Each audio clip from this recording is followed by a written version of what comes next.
Seizing the opportunity.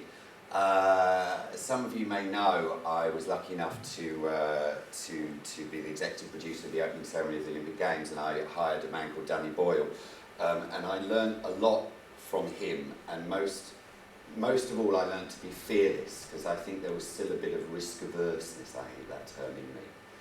And he would come in and say things, and every bone in your body wanted to say, oh no, we can't afford it.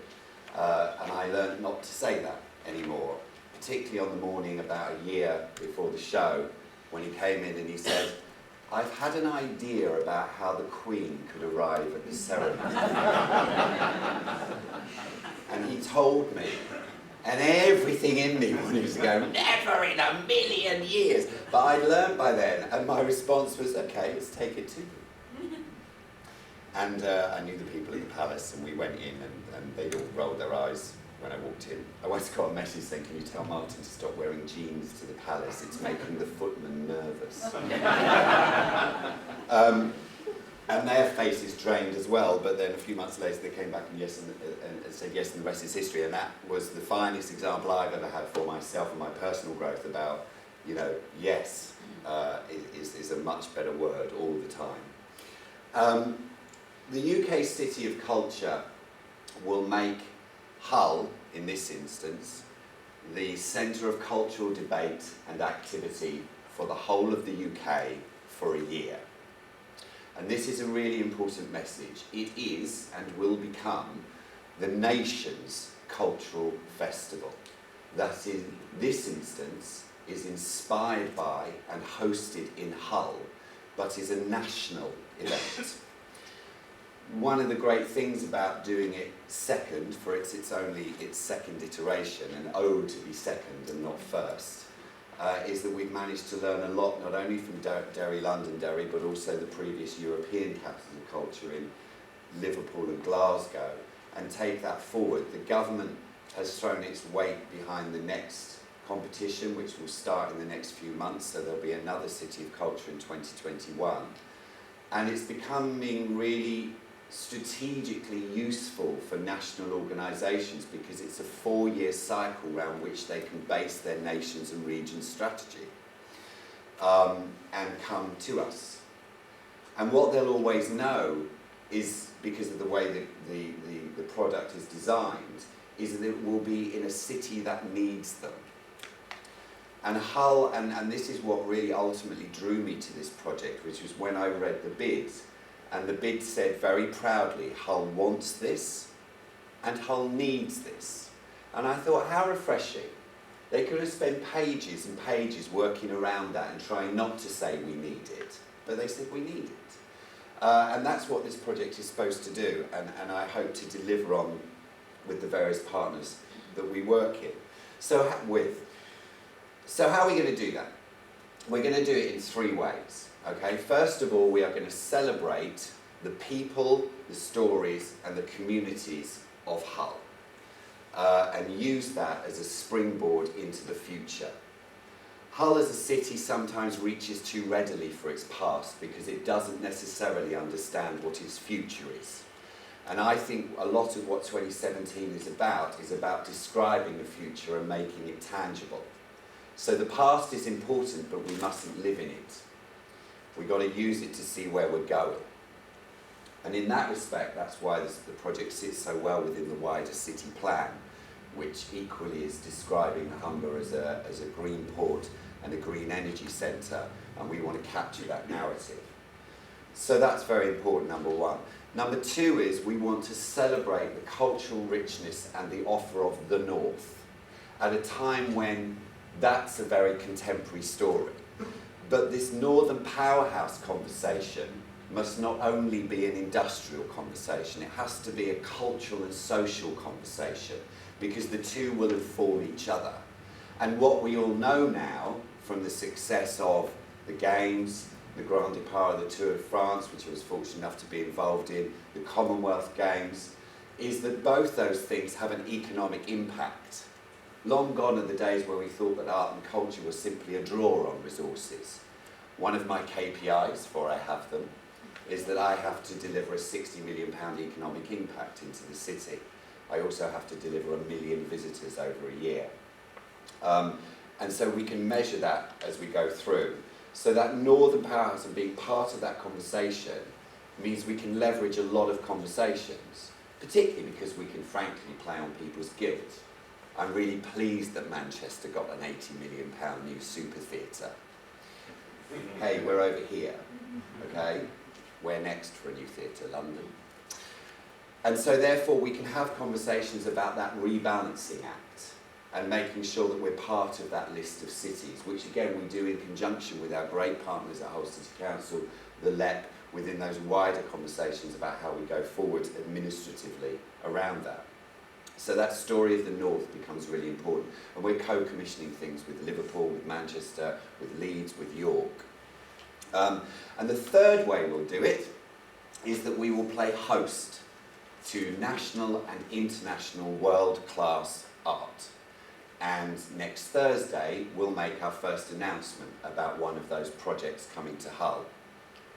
So stay tuned for that next week, and I'll talk about more next week later. Because Hull has to be a host, and we have to put on things that can only be seen in Hull and draw people to this city and make sure when they come here they have a great experience and they go away urging people to come back. I always refer to Hull as Hull-O, because it seems to me that when people first outside the city hear about Hull, it's called Hull-where. And then when they come here, they go Hull-O because they walk around the city going, oh. I thought you were talking about the football team. Studiously avoiding the subject of the football team.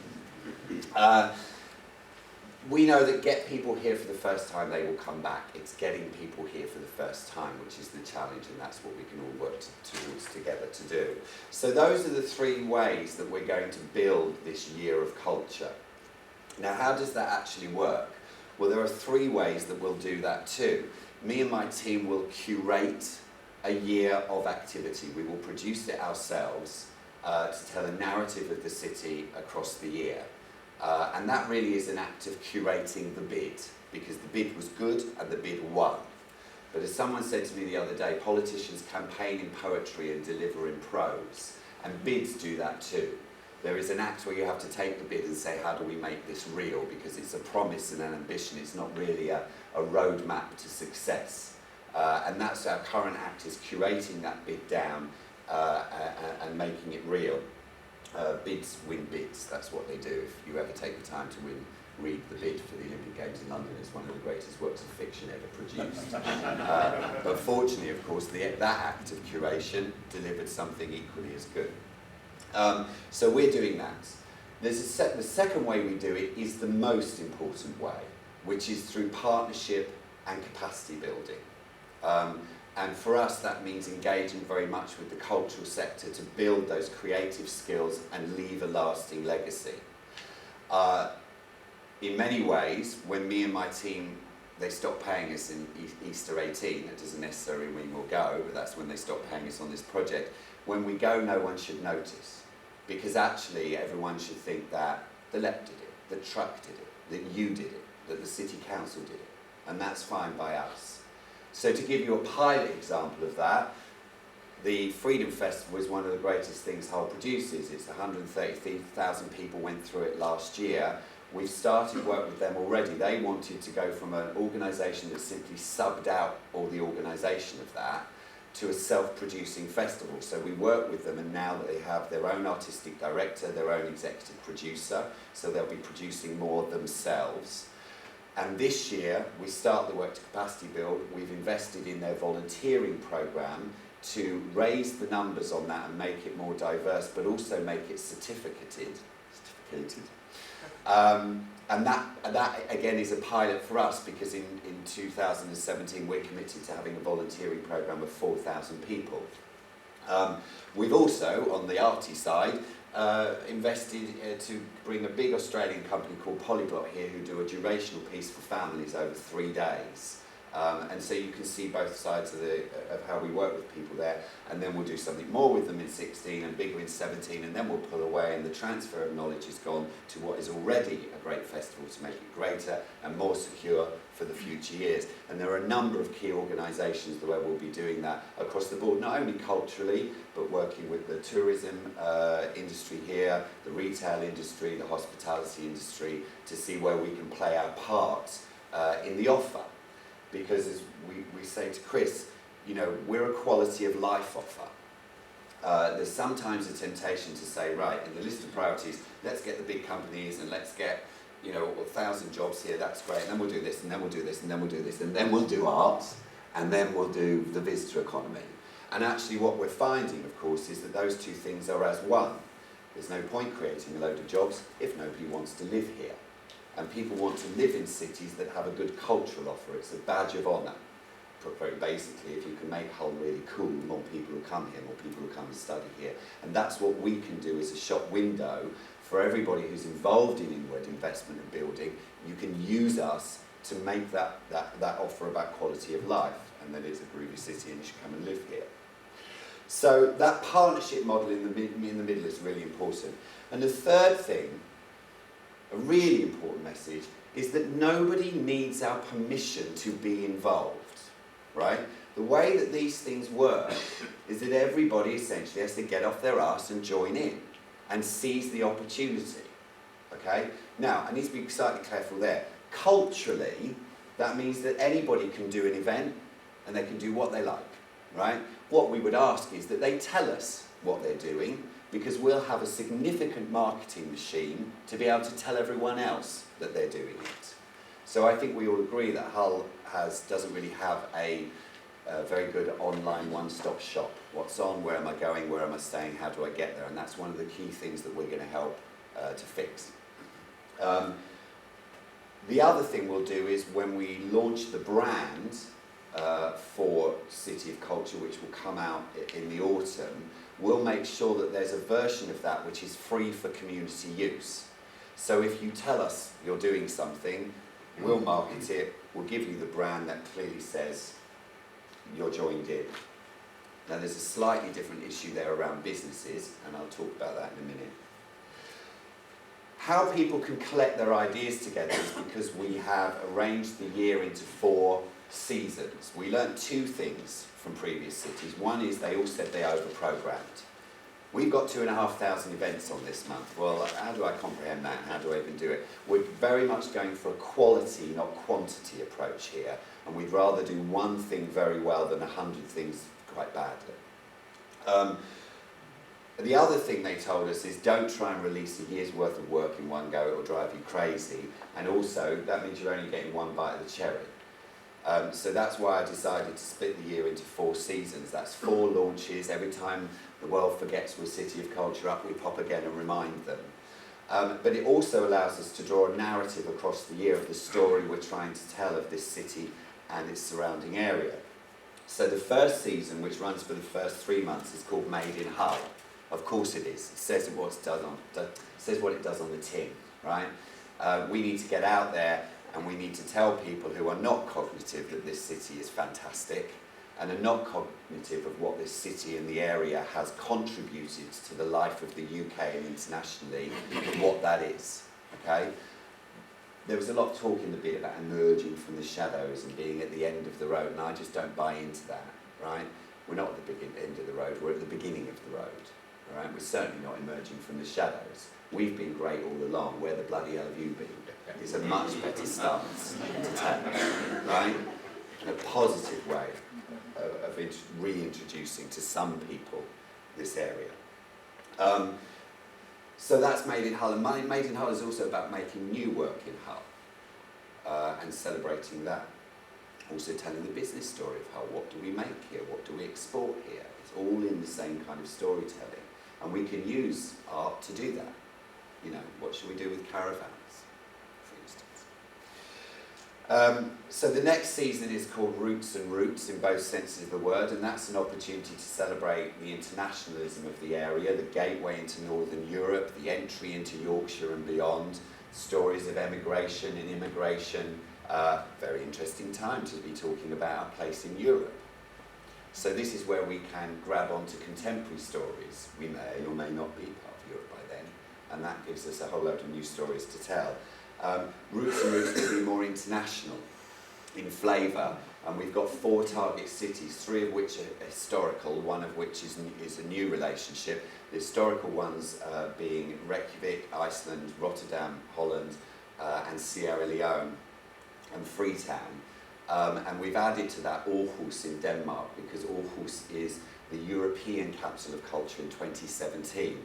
Now, in a way, the fact that we're both doing major cultural festivals is incidental and quite nice. What's more interesting is that Aarhus is a port. It is not the capital city of its country. It is reinventing itself as a green energy centre. Some of you may know that they were the other bidder into the Siemens factory, and I have to be very careful when I'm talking in Denmark about that. But there's a lot of companies that coexist between these 2 countries already, and indeed I was in Copenhagen night before last talking to 40 business leaders there about what we can do together. And again, this is where we work with our partners to spread that out into a business message. The middle season is called Freedom. That's something that Hull can really claim as a USP, from Wilberforce and before and after, and a celebration of liberty and the different communities that make up the city. A great party. We talk a lot about legacy, and it's important, right? But it's all right to have a one-off, okay? It's all right to have something that exists only in memory. And we will be doing one-offs as well as projects that stretch far into 18 and beyond. And the last season is called Tell the World, because that is the strapline of the bid, and that's what we promised to do. That will be more contemporary. If we are lucky enough to be the host of the Turner Prize in that year, the world's greatest contemporary art prize, that sets the tone. In schools, we want to do a big coding project, potentially with the BBC, because that also sends the message of pushing us firmly into the future. And there you can see, therefore, you've got a narrative that runs from very much talking about the city of Hull to then opening the doors, facing the world as one, and saying, come on in. And that's what we're trying to do in the story we tell across the year. As we always say, if you're hosting a good party, you don't spend all night talking about yourself. Okay? And that's what we want to do across that year. So that's the shape of it. Where we're at the moment is that, and you of all people will know, I've spent the last couple of months setting up a business. Brand new business, a start-up into a new building. I've hired 14 staff so far. We've co-inhabited our building with the city's tourism, events and arts development team, because we don't want to reinvent the wheel here, and there's a lot of knowledge transfer and skill transfer. We can benefit from that, and we're all up and running now. And so next week we hold the second of our big update events at Hull Truck on Thursday afternoon at 3. If anybody want to come, you're more than welcome. Just email the team at hull2017.co.uk. And we'll be giving some exciting updates about programming. We'll be talking about the money we've raised so far and a couple of other things. And we'll be launching our business partnership strategy.